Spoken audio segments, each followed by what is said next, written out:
Սիրելի քաղաքացիներ, շատ լավ լուր ունեմ, 636 քաղաքացի, որոնք անցած տարի ներմուծել են էլեկտրական մեքենա եւ մաքսազերծել են, իրենց վճարած մի քանի միլիոն դրամ մաքսատուրքը պետությունից հետ կստանան։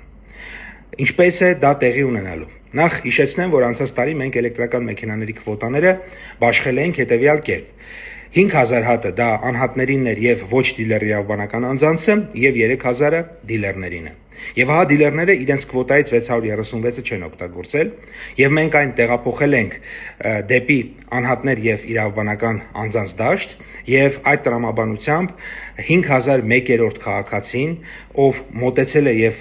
քվոտան ավարտված է եղել եւ ինքը ստիպված վճարել է մաքսատուրք, ինքը հետ կստանա իր ուրեմն վճարած մաքսատուրքը եւ այդպես մինչեւ 5002, 5003 եւ 5636։ Ահա 636 քաղաքացի այս եղանակով կստանան իրենց կողմից վճարած միլիոնավոր դրամները։